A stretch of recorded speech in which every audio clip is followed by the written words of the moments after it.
Você precisa virar a casa se você quiser enriquecer, se você quiser ganhar mais dinheiro. E como que você vira a casa? Você traz as probabilidades ao seu favor. Porque a casa é o cassino.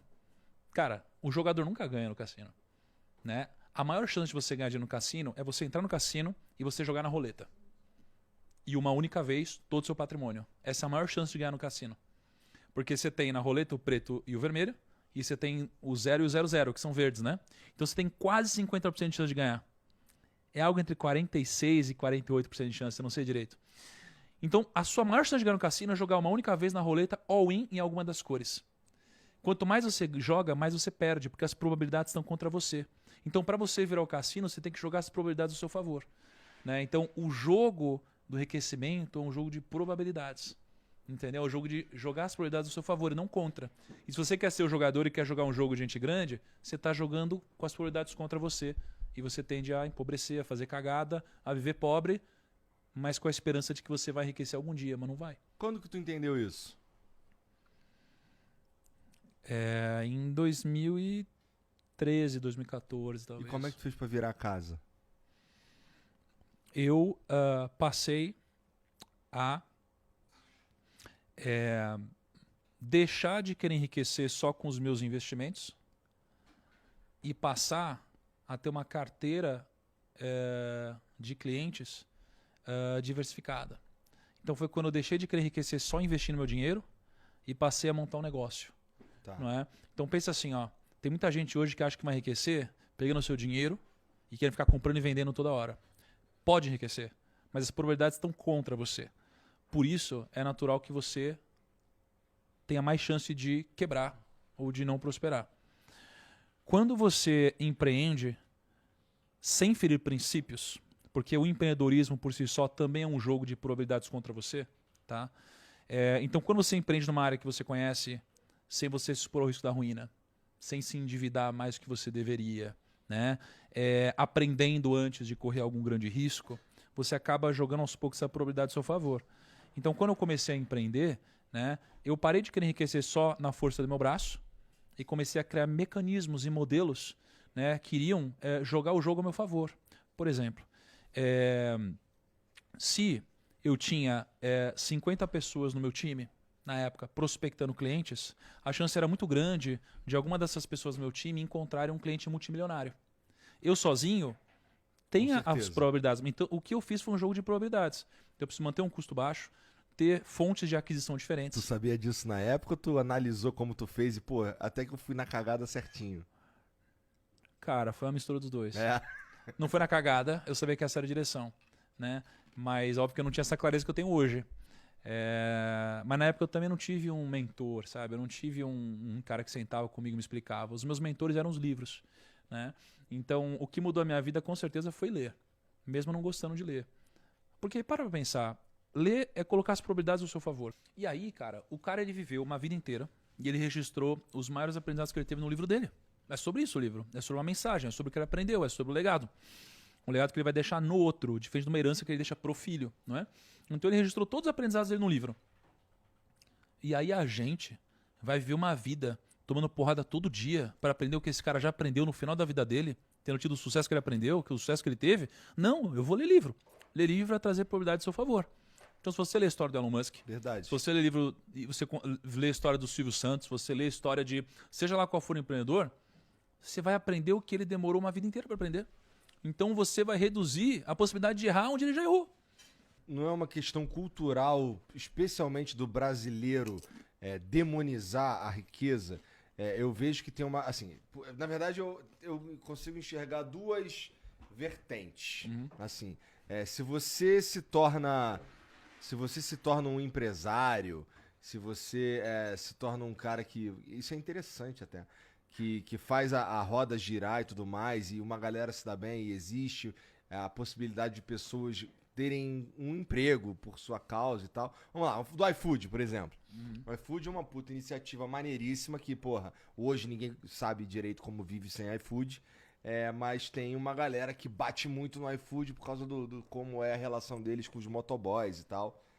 Então, é possível que se você chegar num lugar falando que você é o dono do iFood, tu vai ser mais mal visto do que um cara que ficou rico e nas redes sociais ele ostenta, não sei o que, o caralho. Sim. Então tem duas visões aqui. O cara que se tornou um grande empresário e um cara que o trabalho dele é ser um influenciador que ostenta, que não sei o que e tal. Então talvez a gente enxergue a riqueza de duas formas diferentes, culturalmente falando aqui no Brasil. É maneiro tu ostentar, mas não é muito maneiro tu empregar pessoas, sei lá. Tá ligado? Cara, tem um problema com as massas, assim, né? As massas... Toma cuidado pra falar isso, né, cara? Mas assim, as massas, elas dificilmente estão certas, assim. Dificilmente estão certas. É por isso que elas são as massas. Uhum. Né? Mas, por outro lado, se elas são a maioria, como eu poderia dizer que uma minoria de pessoas está certa? Né? O que definiria o certo e o errado? É complexo. Mas eu vejo que, geralmente, a opinião das massas é uma opinião que tem muito mais a ver com um viés emocional do que com uma questão lógica. A gente erra isso o tempo todo. E o dinheiro é uma delas. Então, por exemplo, as pessoas gostavam muito mais de mim quando eu não tinha fama, digamos assim. Tá? Uhum. As pessoas, elas insistem em compartilhar meias verdades ou falsidades, ou seja lá o que for. Por exemplo, eu enriqueci antes de entrar na internet. Não é? Então, quando eu entrei na internet, eu era pequeno, as pessoas, elas admiravam isso. Admiravam eu ter enriquecido antes de entrar na internet, empreendendo, e aí depois compartilhar esses aprendizados na internet. Quando eu consegui compartilhar o aprendizado com muito mais pessoas, e eu passei também a ganhar mais dinheiro digitalmente, né, uma linha de receita que eu não tinha antes, muitas pessoas começaram a me demonizar pelo simples fato de eu fazer muito dinheiro. Porque, realmente, assim, o empreendedor, ele é muito mal visto aqui. Porém, no final das contas, né, existe uma lógica invertida e a pessoa ela vive, muitas vezes, uma vida onde ela passa por ciclos errados sem nem perceber. Então, é claro que existem as exceções, mas muitas vezes eu sou uma pessoa que eu não fui admirado numa empresa onde eu trabalhei, por exemplo. Então, eu não recebi um aumento, eu não cresci e eu fiquei estagnado mesmo acreditando que eu estava fazendo um bom trabalho. E aí isso daqui me traz a crença, já que muitas pessoas ao meu redor me dizem que o patrão é explorador e o funcionário é sempre do bem, que o funcionário ele não deve trabalhar muito, porque isso daqui não vai me enriquecer nunca e eu nunca vou crescer, porque é assim que funciona o mercado capitalista malvadão, por exemplo. E aí, quando eu me demito ou eu sou demitido e vou trabalhar numa outra empresa, eu entro nessa empresa com essa crença. E aí, por isso, eu não desempenho mais do que eu poderia desempenhar. E aí, eu não cresço novamente ou eu sou mandado embora em algum momento. E aí, eu começo a achar que a culpa é do outro. Enquanto que, na verdade, pelo fato de eu ter vindo com essa crença e evitado trabalhar mais do que eu poderia, trazer mais resultado do que eu poderia, né, me fez não crescer. Então, no final das contas, eu estou culpando o outro por algo que, na verdade, eu estou errando. Porque a gente começa a entrar num ciclo negativo. Né? E muitas vezes esse ciclo vem das grandes massas.